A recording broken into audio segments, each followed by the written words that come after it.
Welcome to the Shrink Show.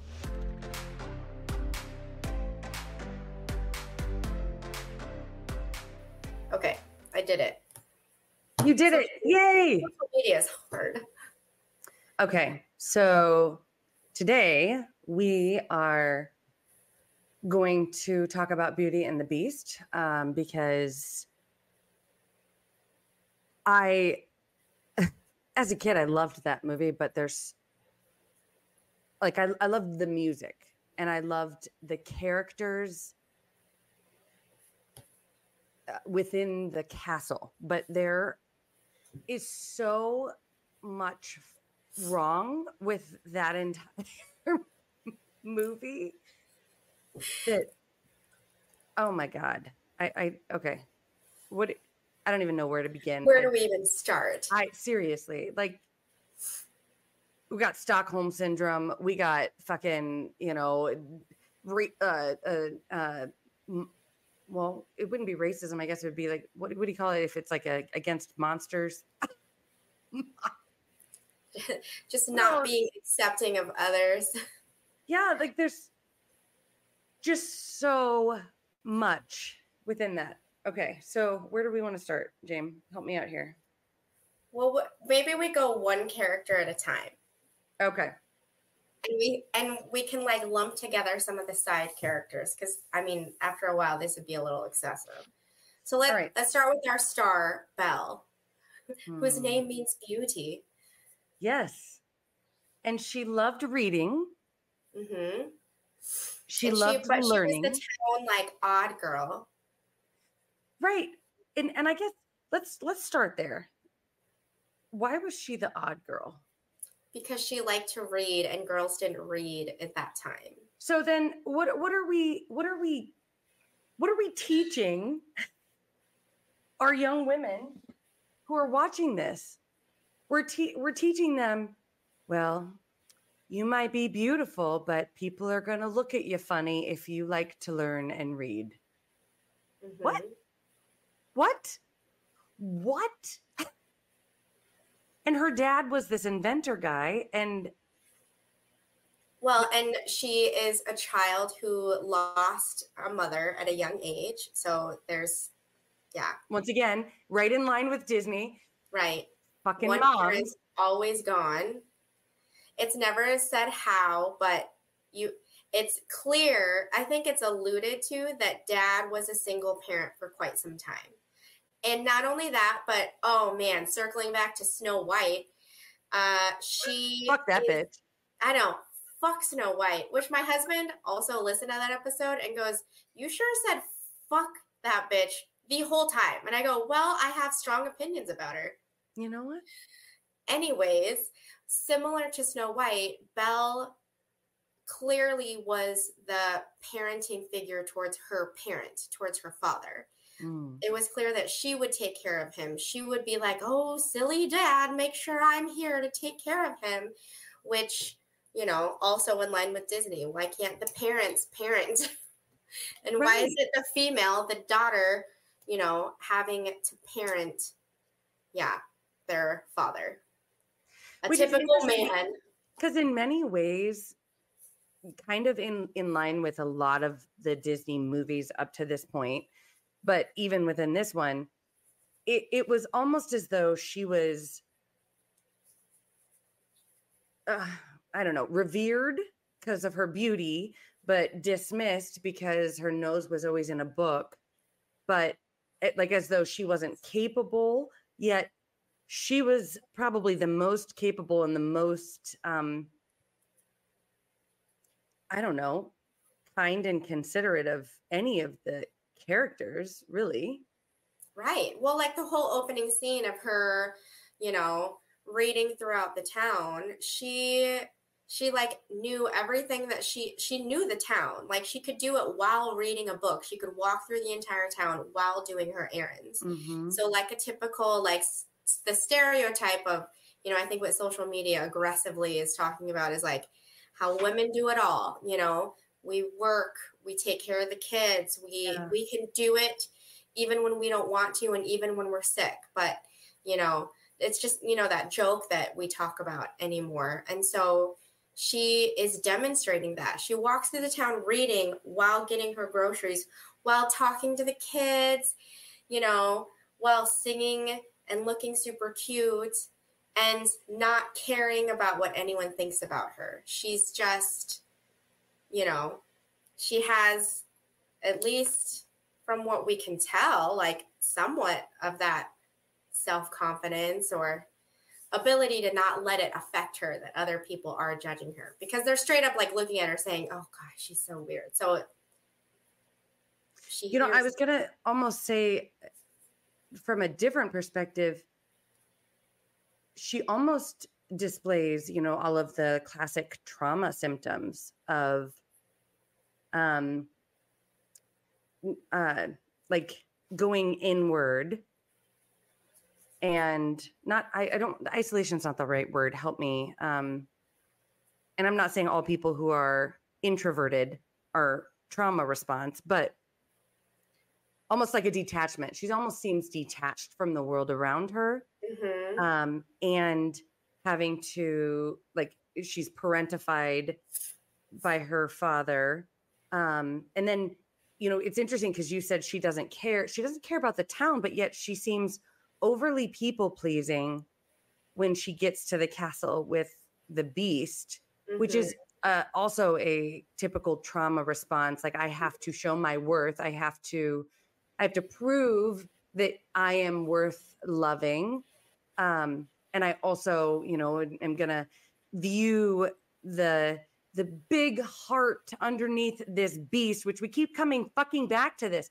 Who is the asshole who keeps writing these that's like, I just want to keep being an asshole and I want pretty girls to love me? Because she doesn't like Gaston, who's an asshole, but the beast is just as much of an asshole. Right. Well, and it was funny there. I should have found it before we recorded. There was something I remember reading where they basically were saying, like, Gaston wasn't the bad guy of the show because he was the most transparent character. Like, I mean, maybe an abusive boyfriend vibes, obviously, like, you can't be with anyone except for me. That's crossing a line. But he was the most transparent in the form of, like, this is what I expect and this is what I would like. Mm-hmm. He was very upfront with it. And, he saw beauty as beautiful, and she didn't need, like, he was essentially like, you don't have to work, like, you don't have to do as much, I can take you from your dad and you don't have to worry about taking care of him anymore. And I'm not saying that's justifiable in his behavior or something that's a quality or a trait that you should necessarily love. Mm-hmm. But he was very transparent. He just was like, you don't have to do all this. I'll just take care of you now. Mm-hmm. It's like he was the one person who did see that she does do a lot of, like, she does a lot of work. Yeah. But then, of course, he really struggled with jealousy. Absolutely. And he was pretty arrogant and really all ego. Ego. Like, I mean, I still love that no one does this like Gaston or this like Gaston. I can't remember all the words, but which in some ways, I guess you could argue we all should have that opinion of ourselves. Like, I'm really good at this, or I'm really good at this, but it was the forcefulness with which he felt as though he could push that on anyone, and Belle had to be with him versus getting to choose for herself. Well, and like all of the classic, like every social media thing, everyone has narcissism and like narcissistic personality disorder. But I mean, I think he was definitely that character who exuded all of those symptoms, right? Like, quick Google search and pulling up all their symptoms and everything, right? It says inability to handle criticism, sense of entitlement, disregard for others' feelings, excessive need for admiration, unemotional traits, grandiosity, callous, and social isolation. And Yeah. I checked all those boxes, right? Like his only social person was LaFou. Yeah. And And his he little treated him like sidekick. shit. Well, and like most people who have narcissistic personality disorder, he did that because it would further prove that I am better.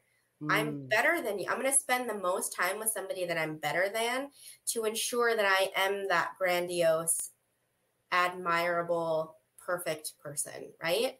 Mm. Yeah. Yeah. So, yeah, he was fully transparent, though. I mean, Uh-huh. very upfront.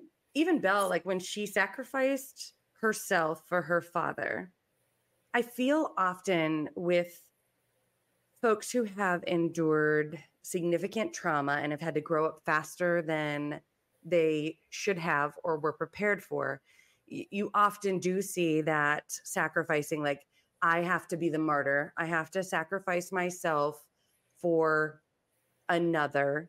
I have to people please. I have to detach.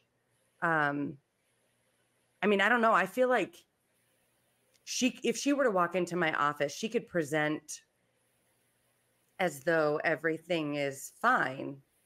But when you look farther down, she is displaying those tendencies that are often missed within our society. Like, oh, this person sacrifices themselves and goes above and beyond for you. What a kind soul. Okay. But again, that argument could be made that they are actually dealing with trauma and they feel as though they have to sacrifice themselves in order to feel love or in order to be enough. Like they're constantly trying to prove that they're enough. But in our society, we revere that behavior. Same with people pleasing. Mm-hmm. So I think she would be one that I think a lot of therapists would perhaps miss, or if she was in school, a lot of people would interact with her and think, oh, she's doing really, really well. This isn't a trauma response. Right. Does that make sense? Right. It Not does. until she, No, go ahead. I was just gonna say, not until she gets fucking Stockholm syndrome and falls in love with her fucking prison guard guy, the beast. I mean, he literally had her imprisoned and said she couldn't leave. And she Yep. falls in love with him? What? Talk about domestic violence, emotional like control. Well, yeah. Let's put layers into that. Because I think it's like two thoughts simultaneously falling out of my mouth. So it reminds me of like what you're saying. It reminds me of clients that I've had where, it's a mixture of things. They'll come in and we'll do their intake, and by intake we'll get all their like just life story, right? Mm-hmm. And like no obvious childhood trauma, right? Like no abuse or neglect, or like they were raised by two parents, all the good things, checking boxes. They were a great great student, school was fun, they did well in sports, blah blah blah. Fast forward to adulthood and like they have a family, they have a career, and they do great, but there's just this feeling of I'm never good enough, I'm never quite where I need to be. Like anxiety, it's internal, like I'm overthinking. I can't fall asleep because I'm thinking of the 17 things I didn't get done today and then the 39 things I need to get done tomorrow. And I also yelled at my kid at bedtime, so I suck as a mom. And like, I'm just disconnected from people around me, but I also don't have time to spend time with the people around me, but like I'm lonely, but I can't tell anyone any of this because I don't want to burden anybody. Everyone else has their stuff too, and we're all going through it. So who am I to be complaining? Because it's really not that bad. And it'll be a lot of verbiage like that. They're like, well, it's not that bad.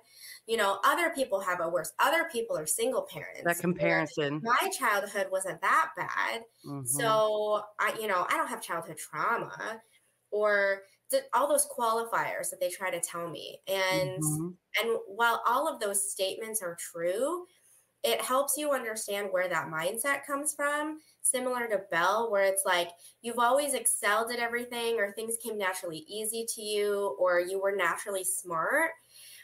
But you're also reaching a point of life where you have so much on your plate, you can't be perfect anymore.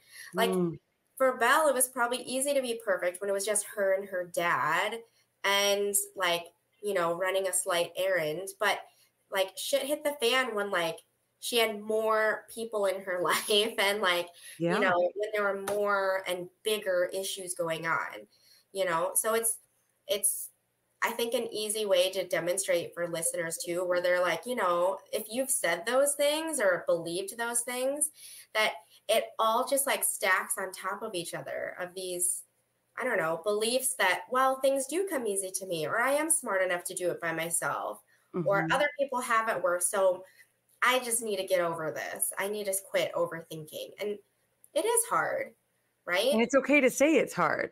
Yes. Absolutely. Like, I mean, she not once in the movie, I don't think, if I recall, I don't recall ever a mention of her mother. Well, I guess I'm thinking of the human version. So I don't think they did. Because I'm going cartoon, they did it. OG cartoon. Yeah. I don't think there was ever a mention. Like, I don't know her name. I don't know when she died. I don't know how old Belle was. And for all we know, Belle could be adopted because she looks nothing like her father. He is this short little round dude, and she is this tall. Like, who the fuck did he, you know, make her with? Angelina Jolie? Like, what?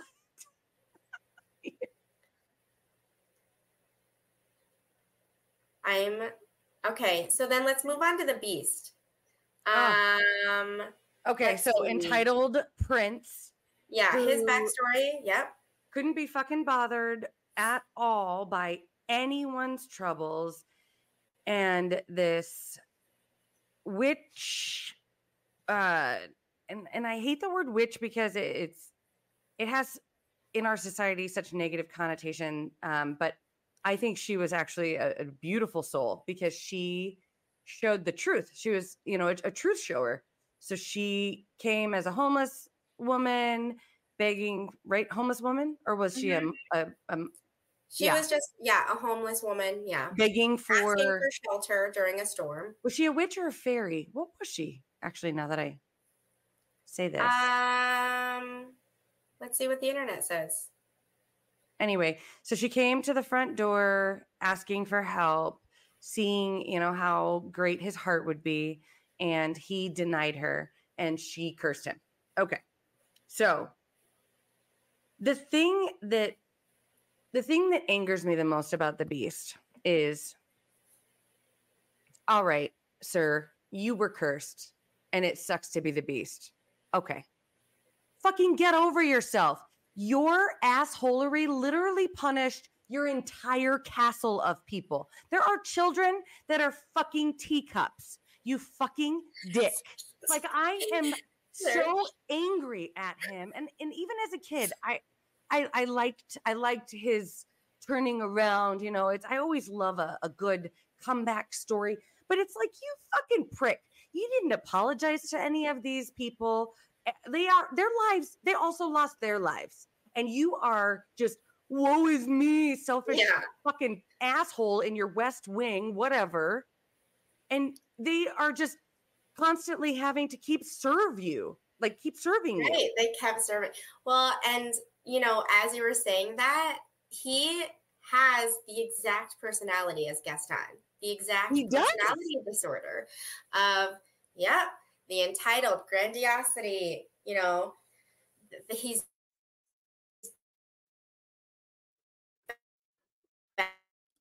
better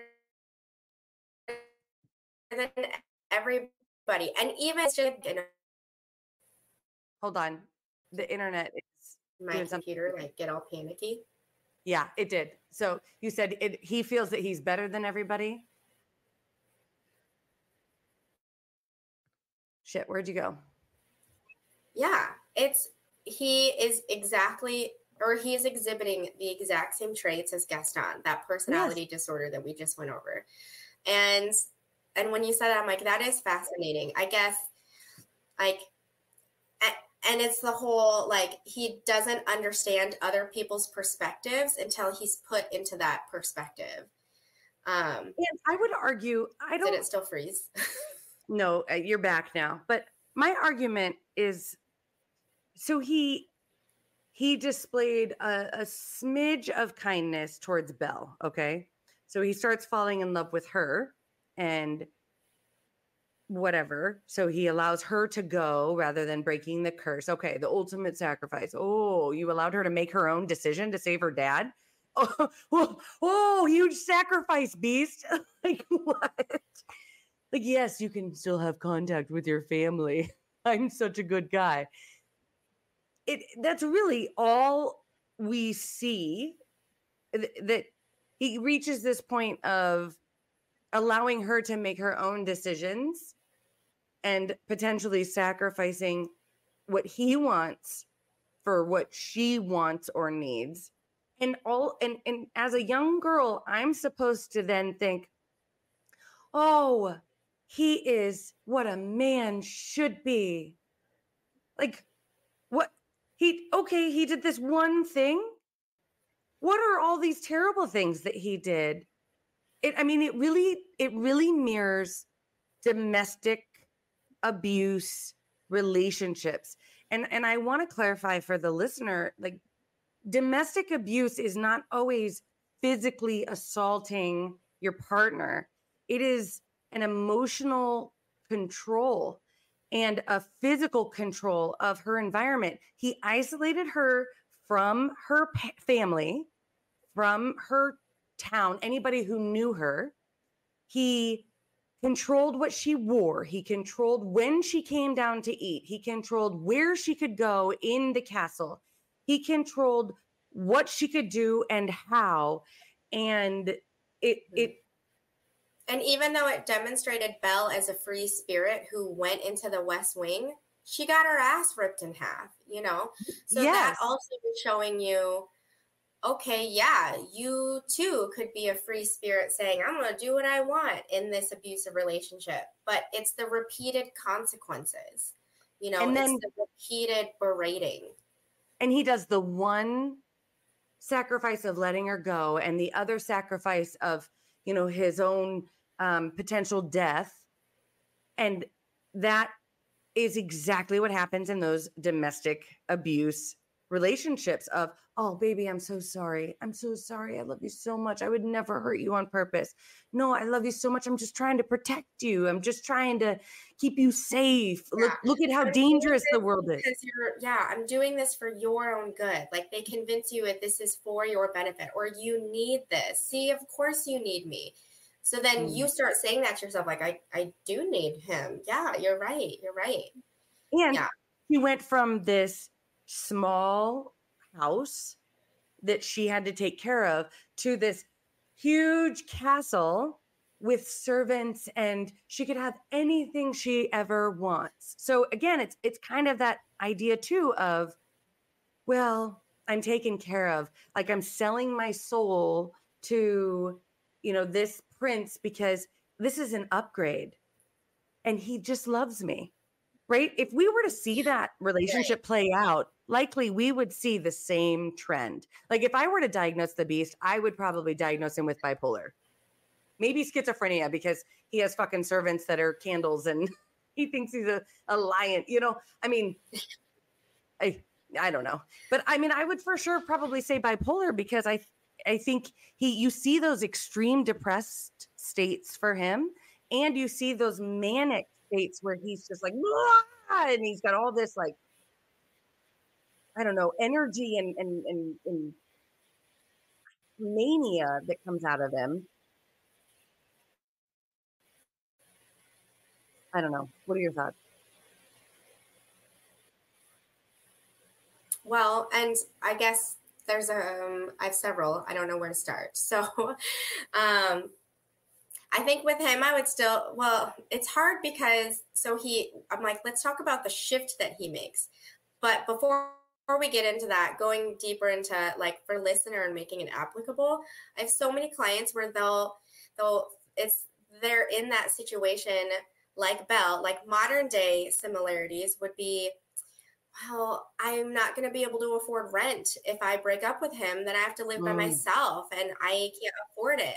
Or we have kids and I don't want to be a single parent. That will be too hard. Or like that's going to ruin my children's relationship. Or I can't imagine not seeing my kids as much. Or like I am like, but we do have these good times. And so is it really that bad? Like he at least doesn't hit me. I just get yelled at sometimes. And so those are ways that I hear this cycle that Beauty and the Beast are going through in my clients, where it's like there's always a qualifier or mhm. logistics that, well, I mean, I did kind of provoke it. I do know that that upsets him because I was in a bad mood too. So maybe I'm the narcissist. He You know, did maybe tell me I, not to go in the West Wing, and yeah, I chose to. I broke the rules. yes. And so those are just really very alive and well ways that, yeah, Beauty and the Beast is in so many of my clients' just behaviors and beliefs about themselves. So it's not just this abnormal, like weak woman who is in this predicament, who's in this, I don't know, confusion of what do I do or am I deserving of this behavior? But But yeah, I was just gonna say, there's also that whole idea that somehow she is the key to bringing out the beautiful prince within. Oh my God, how much that's what I fucking wanted to move fucking onto. Yes, that. pressure? Like, what? Oh, Well, so yeah, so let's move on to how this is demonstrated into our clients' lives. So that breaking point where Beast started to see Belle as no longer a prisoner was Beast is very injured because like, well, okay, it's fucking confusing to get her father, right? Isn't that what she likes? He let her go, and then all these wolves appear, and then yeah. the beast comes and saves her life. This big grand gesture, right? Ooh. And it's not uncommon that when you experience like a very emotional or traumatic event with somebody, you will feel a stronger bond because you Stockholm survived syndrome. something together, right? So then she goes back to the castle, nurses his little arm to health or whatever. And then he looks at her and is like, I guess, like in a bitchy way, I'll let you stay in a fucking room with a fucking bed. So, but it was that turn of events where you see in Belle's little head, he is a nice guy. Oh. I just have to do the right things to get that nice guy out of him. Enter all of my clients who are like, how do I get him to quit yelling at me? How do I get that good part of my partner to be better? And it's not always male pronoun. Like, how do I get my partner to like quit doing that? Like, it is this constant tug of war that Belle does that I just see all my clients do too. But how often do we do that in relationships, in friendships, in everything? No, but I can see like there's such a good person underneath, or no, Yeah. they have a wonderful heart, or whatever the language is. You know, my grandma, when I was a kid, gave me the best advice all growing up. She said, I don't care who you fall in love with, Angie. And this was her language to let me know it didn't matter if it was man, woman, they, them, did not matter. She said, I don't care who you fall in love with. I just want you to be happy. And I want it, like, if you can see yourself with them as they are right at that moment for the rest of your life, then that is the person for you. And I loved that because it wasn't the typical shit you fall into of, oh, but they have such a good heart. Oh, but I see these kind Mm-hmm. moments. Like, Right. no, The I Beast was decided not in a good my head, guy. like, are you in love with your partner or are you in love with their potential? The idea of who they can be. And that's, you know, where a lot of pause of that's true. I see glimmers of the good, but that's what I wish was here more often. I mean, I know I've even said that to you about like friends where I'm like, but I see this and I remember this. Aren't they a good friend? But also, like, I don't feel good. And so it's having to look at the whole package, not just the fun and the good. Look Right. at the And whole human. it's not your job to change anybody, because the reality is you cannot change anyone. And that was really the wisdom within what my grandma was saying was, people, you have to assume that people will not change. Now, will people change? Yes, most will, hopefully, but you cannot control how they change, what they change into, what that change looks like. So when it happens, exactly. So if you are relying on this change to be with this person, which is what Beauty and the Beast literally taught young girls, if you just work hard enough and just sacrifice yourself, everything that you know, everything that you are, to just love this beast, then he'll change into this magical prince. Fuck you, Disney. Like, don't teach our young girls this. Well, that's what my adult clients are. We grew, any of my millennial or Gen Xers, like if we grew up watching that, and they are my same clients who are like, but it's not that bad. Other people have it worse. I've read stories. I've heard stories. I'm in this, there's a person who's always like, I'm in this, this social media group and people swap stories, and mine wasn't like that. So why am I complaining to you every session? And I'm like, just because others was X and yours is Y doesn't negate that your experience happened or that either one is bad. Both are bad. And I always say, I go, would you tell a partner or a child, well, you only got hit once, so it's not that big of a deal? It's not that big of a deal. Because I've gotten hit 5 times. Would you say that to a child? Would you say that to a battered husband or wife or partner? Oh, your parent only called you an asshole 4 times. I was called an asshole 7. Yeah. What? And I go, it's not a competition. It's the fact that it happened in the first place. And so, okay, so then he makes that switch because like he goes to save her from the wolves. She cleans up his wound. And then what was it? Oh, what'd she do? Was that when she didn't show up? Well, he showed her the library, right? Oh, he shows her the library. And they dance. Beauty and the Beast. Tale as old as time. What? Tale as old as time? Yeah, they have the whole like snowball fight and like they have fun stuff. Yeah. But that's the same. That's just like the cycle of abuse. There's the honeymoon period. Things are good. And then tension starts to build. And then there's a crack. And then the abuse happens. So who's to say that wasn't just a significantly long honeymoon period? Because that does happen too. I have partners who are like, well, it hasn't happened in years. And I'm like, okay. Did you go to therapy to clean up his anger problems? Or like, well, no, he started using again. So like, that's why. And I'm like, oh, so it's the drugs' fault. Like, not the fact that he has an addiction. Okay, perfect.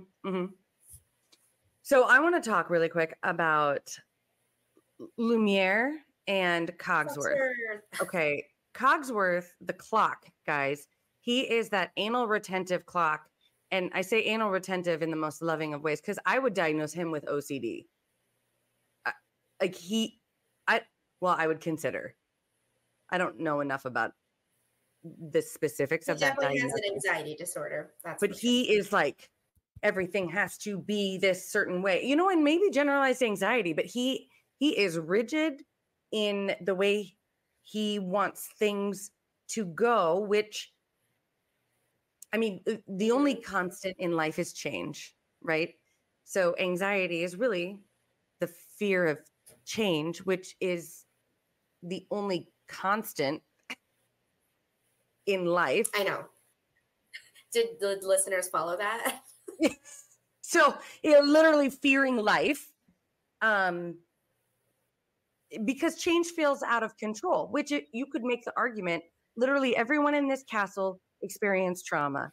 When you have experienced any kind of trauma, whether it's a car accident, whether it is abuse, whatever, or loss of a parent, whatever this trauma looks like, it tends to display itself as a fear of losing control. Because the one thing that trauma has consistently is you are not in control of whatever the situation that caused the trauma. So a lot of response is to demand or need control over every aspect of your life, because otherwise you feel out of control, and your body remembers. It feels like trauma.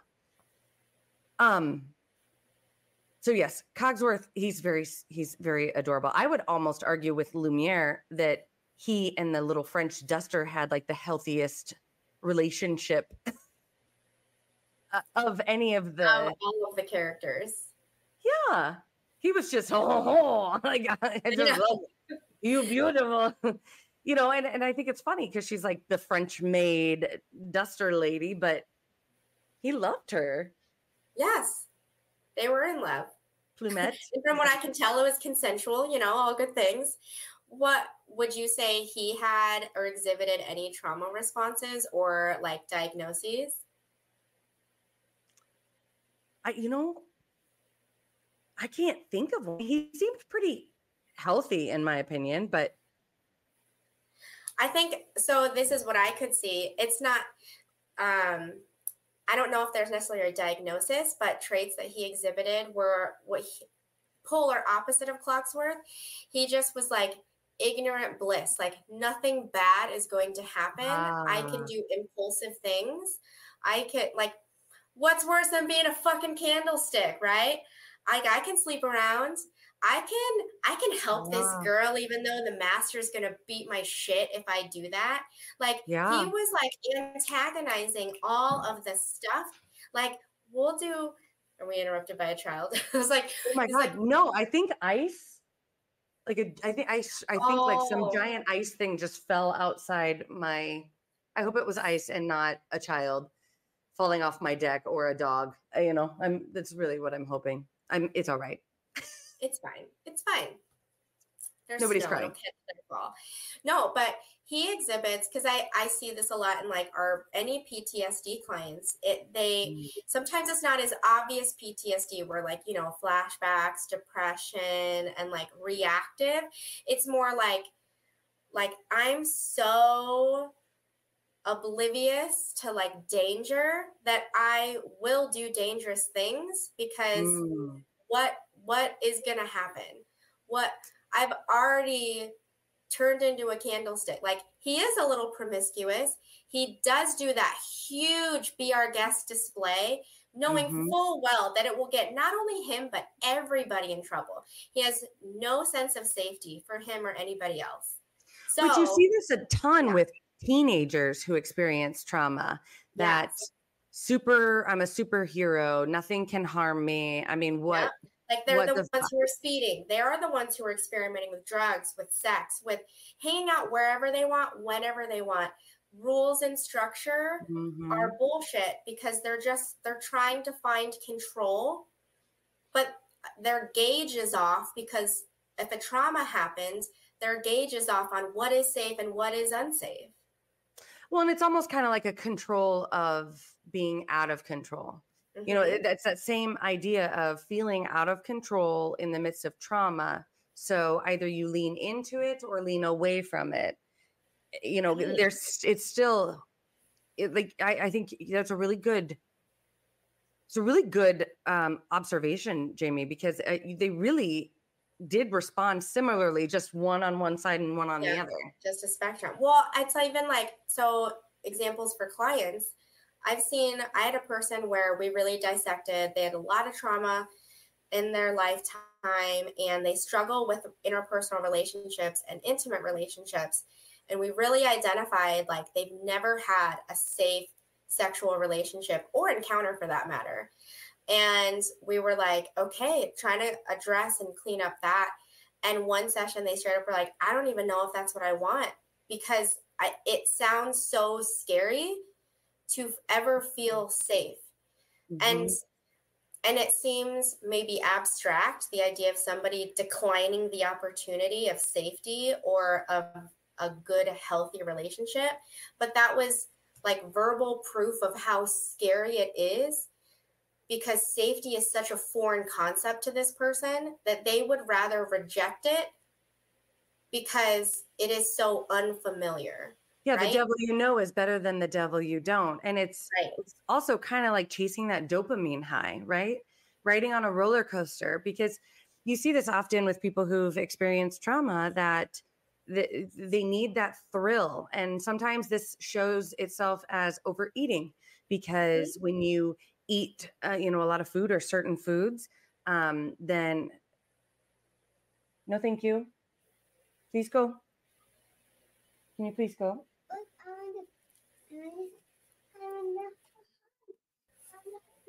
Okay, give me a hug. All right, go. Go.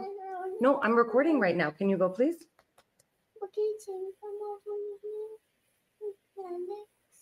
Yes, Jamie and Maddox will come over sometime. Not right now. Go. Thank you. So a lot of this shows itself like with overeating and, wanting to feel that love that they didn't feel, wanting to feel that rush, that thrill. I mean, you go on a roller coaster. Yeah. That dopamine, that serotonin, that, you see a lot of hoarding tendencies, a lot of thrill seeking behaviors in response. Yeah. Oh God, great observation. I didn't even see it. Mm-hmm. Can we talk about? Let's talk about Mrs. Potts and Chip. Can we talk about what a fantastic mother she is? Yes. First of all, Chip, I thought was just the cutest little cup. I mean, who didn't love little Chip, right? Mm-hmm. And he also is just such a great example, though, of like wanting everybody to love him and be a people pleaser child. Like now that if we're looking at it from a therapist perspective, I go, oh my gosh. So if I could go back in time, I could pinpoint which of my clients at 5 years old were Chip. They were the 5-year-old little child who was like, do you love me now, Mom? Like, and by that, they're not verbally saying it. They're cleaning the kitchen so Mom doesn't yell. Mm-hmm. They're getting straight A's, not because they want to get straight A's, but because they will get abused and beaten if they don't. They are like if they can see that a parent is stressed, they're like going above and beyond doing whatever the request is to make sure that their parent doesn't put them in harm's way in whatever way that came to them, because Chip, sweetheart, yes, but he still was just like, Belle, like, come on, love me. And also, unlike any of help us. Any of the other characters, you couldn't really see any of their flaws, but Chip, his flaw was right there. So then, I mean, you can also make the argument that even though he seemed like he wasn't fazed by any of this, the writing was on the wall. Like, yeah, it was right there, there. And he had no problem saying it's right here, which oftentimes kids do. They're like, I am uncomfortable. I don't like this, even though they're trying to seek alternatives. Well, and it's the equivalent too of like, I mean, I think we all say it, and to some extent it's true. It's like kids are resilient. They'll get through it. And so sometimes I think people would look at Chip and say, look, he's getting through it. But also, just because a child looks like they're doing well doesn't mean that we shouldn't sit down with the child and say, are you okay, buddy? Like, this, like, Beast was pretty mad today. Like, these are just things to consider when you're either working with or around children, like for teachers or like daycare providers. And like, it seems like there's a lot happening. I like maybe you have big feelings about something when it seems like they're always like, nope, things are good. You know, they're probably usually quiet. They're probably like your quiet student, like the one who doesn't ruffle feathers, but also probably like Chip had no other kids. But, you know, who knows if there were other kids in the items of the movie. So whether he had no other kids or he didn't socialize with other kids, like these are all just traits that you would see in a traumatized child. Yes, because they, again, kind of that growing up too fast. Same with Belle. Actually, yeah, he had brothers and sisters. He never social. He was always the exceptional one. Oh my God, he was the star fucking kid. Because he had brothers and sisters. Why the fuck was Chip always front and center? Because he was a people pleaser. Because he had probably the oldest, and the oldest has to take care of the youngers, because if the youngers act up, Beast will get mad, or the abusive parent will get mad. Yeah. Oh man. Well, and I want to know what age Chip was to his brothers and sisters. I know. And you don't learn of any of them. You just know that she says, get up in there, get up in the cupboard. With your brothers and sisters. Well, and she is the mother hen, which also can be seen as a trauma response of, I am going to go into protective mode. I'm going to take care of what I can take care of. I'm going to keep the house clean. I'm going to keep the kids in order. Kids should be seen, not heard. Kind of like mentality. I'm going to, you know, give you a sandwich and make you coffee when you're sad. You see a lot of, I'd say the generation, like boomer generation, and before, a lot of I would say the women who grew up in the 40s and 50s and 50s. Like you see a lot of those tendencies with them. Well, because even think about how she would, like, if Chip would ask questions, she would be like, just go ahead and just do it. You know, she would just put your head down and fucking do it. You know, like, we all know what dad will do. Just do it. Kind of mothering. So, like, she was guiding him, trying to keep them alive, but she also was playing the game like, we just do it. Just stick your nose down and do it. Yeah. And we sing and we're happy to serve. But she also, you're right, she was the mother hen. In the end, she was keeping her little cups alive by, like, doing what they needed to do. But she was also the one, like, I need to look clean and I need to look good, and my kids have to go to bed, and, like, my kids don't need to watch the Beauty and the Beast dancing.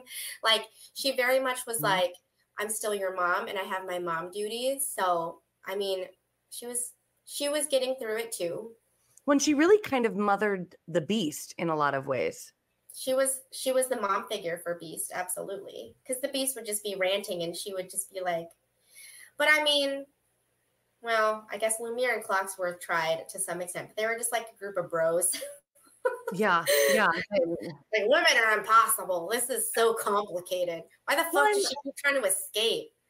And if you look at all of the women characters in this, you have Belle, who is just this beautiful girl who doesn't know how beautiful she is and has to sacrifice herself for all of the men in her life for them to love her. Okay. Then you have Mrs. Potts, who has to constantly sacrifice her own needs and whatever she needs to take care of all of the people around her. And then you have, remember those three girls that were in love with Gaston? Like fawning over Gaston. Okay. I Googled the characters' names. Do you know what they're fucking called? It's like a ridiculous name. Bimbettes. Yeah. They're the Bimbettes. Like, they look like Bimbettes. and it's so offensive because you don't see any other young women represented in this town. It's all older people. So you are either a Bimbette or you are this traumatized Belle who is misunderstood by the world and needs to sacrifice herself for, her prince. What? That's what I saw as a little girl. Ah. Ugh. Anyway, Yeah. and then you look at the men characters and you have Gaston. Well, let's talk about her dad too. Oh, Maurice. He was just oblivious. Maurice. Which, okay, so he was a single dad, which how often as a single parent do you have to work above and beyond in order to, keep the family afloat? Mm-hmm. And that's all he was doing. He was always working on his inventions to like make his monies. Yeah. And he also he seemed very, almost like on the autism spectrum. Like he just was, in his head, oblivious to the social emotional needs of Belle or even anyone around him. It just was right. Hyper focus on what he was wanting to do. Mm-hmm. Which also, I guess you could say is in some ways a trauma response too, or just fucking just survival. The generation too, though. Like, I mean, the year took place in, I just Googled it, the 18th century. So I'm like, it's also the time period of like, I'm going to assume there weren't a lot of single dads and like seeing all like this aggressive testosterone. I'm sure he wasn't sure what to do when he had to be the Mrs. Potts of the household. Like he definitely didn't exhibit the emotions that she does. So some of it too is just like, yes, just plain ignorance, probably on the spectrum to some level. And like, I don't know, who knows how he lost his wife. Yeah, right. Maybe the beast killed her. I don't know. Maybe her mom was actually the witch fairy lady. You know what? I just had a thought too that I want to talk about.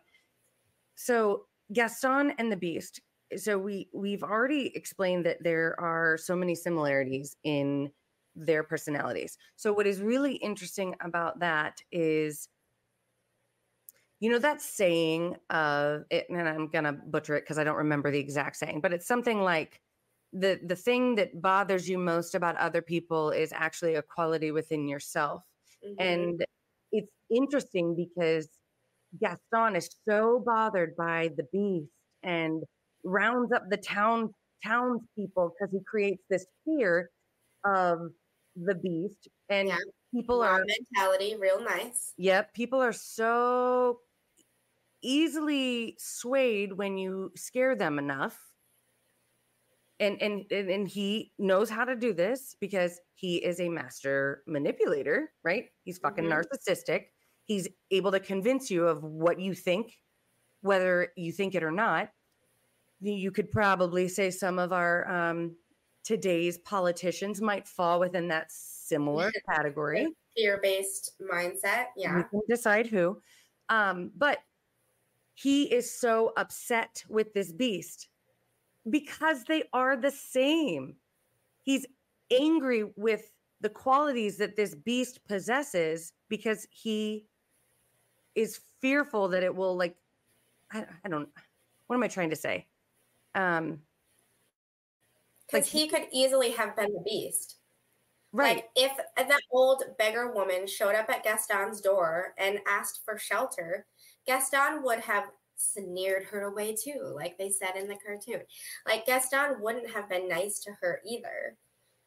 So he, like, they are each other's mirror, and that's likely why they don't like each other for those reasons. Not only that, but you're right, like Gaston saw that like Belle had feelings for him, and that's what he envied, And that's what also shows you with the narcissistic personality disorder that like if he truly loved Belle, he would let her be happy. And it's all about control. It wasn't about her happiness or the fact that she genuinely didn't like him.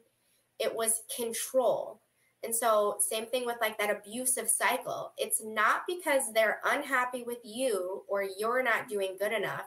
They just want control of you, control of what you do, of who you are. You are an object. You are not. You're not a human with feelings or opinions. Right. You are something that they own. For Gaston, He wanted Belle because she was the most beautiful. So she was his trophy. The Beast, he just wants to control the world around him and, be the dominant force within the household, because he's a spoiled, rotten little brat. And I think what's important for the audience to understand with this Gaston Beast analogy of seeing themselves in one another and being, frustrated, I think whenever somebody upsets you or presents something that bothers you or brings up some type of feeling within you, leaning into that rather than attacking it. Because if Gaston had leaned into, why am I so bothered by the Beast and Belle's relationship? What is it about their relationship that threatens my manhood, that threatens my, existence? Oh, well, I feel like a failure. Oh, well, I feel unlovable. Yeah, I don't want her to love someone else because she's the person that I want to be with, but I also have to accept that may not be the path for me. And maybe there's someone better in another town, but he didn't lean into it. He attacked. And how often do we do that? When someone upsets us, we're like, oh, well, fuck you. You're the fucking problem, rather than sitting and being like, ooh, that brought up some type of feeling within me. That was interesting. Healing moment, because you can look deep within it and you can find moments to heal your heart, heal your story, see the truth. Gaston didn't want to see the truth. He just wanted to be in control. Mm-hmm. Absolutely. Fucking bimbap. So basically, everyone in this story is exhibiting some level of PTSD symptoms, and it helps show you that PTSD looks different for everybody and at different ages. Yeah, because sometimes, again, like you said earlier, PTSD can look like success, and I always talk about like my story. I was a straight A student. I always excelled. I was in dance. I was in cheerleading and drama and all of these things. But I was dying inside because people weren't, outside of my grandparents, weren't talking to me about the trauma that I had experienced.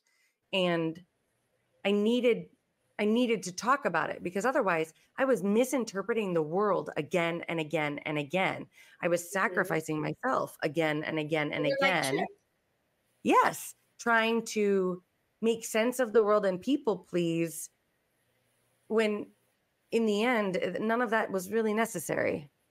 Mm-hmm. Also, I can't fucking believe we didn't talk about the goddamn mirror. That magic mirror, and like the entire metaphor of this whole thing is fucking look at yourself and clean up that shit. Because the mirror would show you what you wanted to see.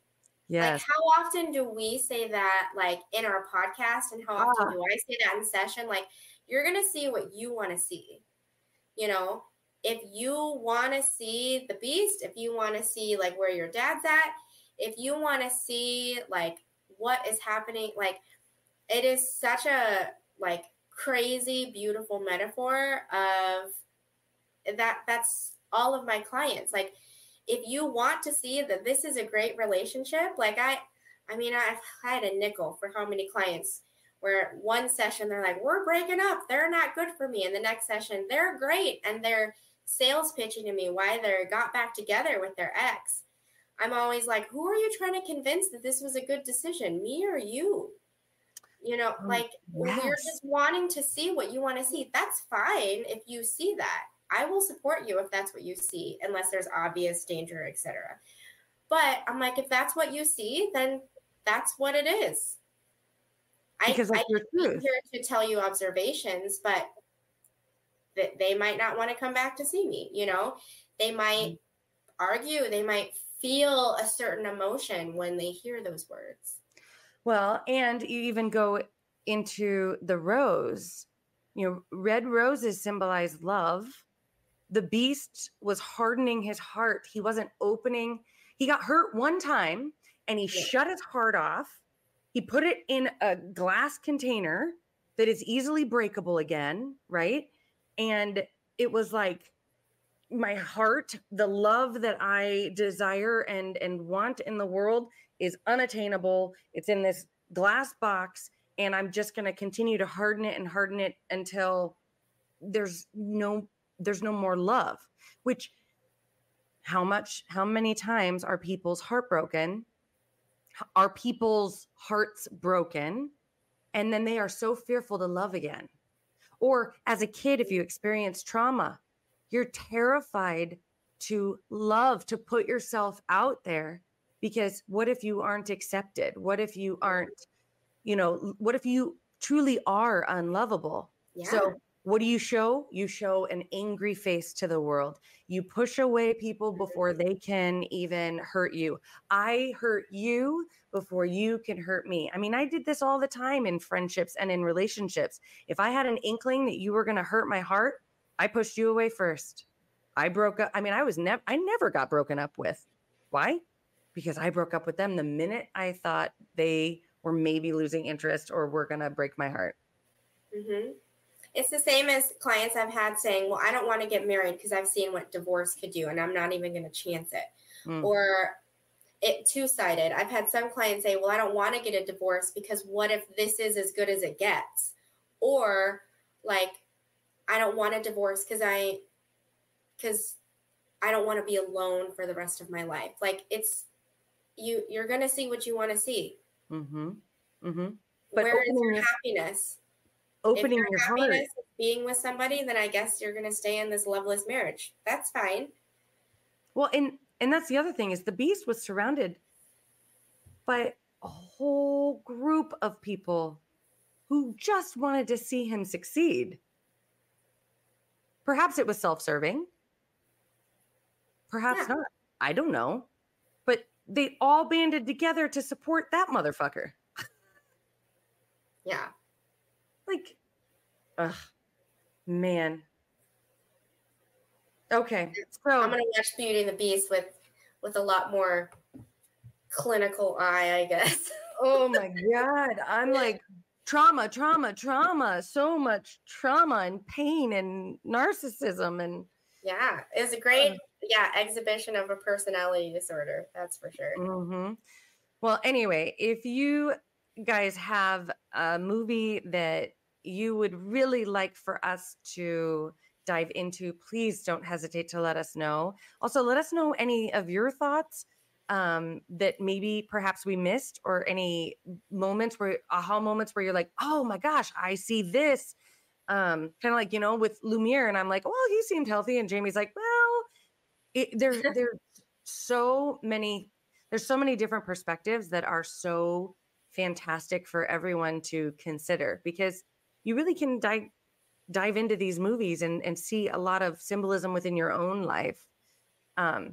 So any final thoughts, Jamie? Thanks for all the likes, rates, and subscriptions. Yes, you guys are the best. We are so grateful. And have a wonderful week. Yay. Bye. Bye. If you think we're cool, or even if you don't, please like or subscribe so you'll stay up to date on all things The Shrink Show. Thank you for choosing to spend a portion of your life with us. And remember, don't take yourself too seriously. Life is all a giant shrink show. A Huda Media Production. Side effects of listening to this podcast may include side aches or snorting from laughter, impromptu jazz hands, nodding in agreement even though you might be listening alone, an occasional "you said it, girl," and mild cases of existential dread. This podcast is strictly for entertainment and informative purposes only, and is not intended or implied to diagnose, treat, or otherwise substitute for professional mental health, medical, legal, or other advice. Thank you. Unicorn says bye.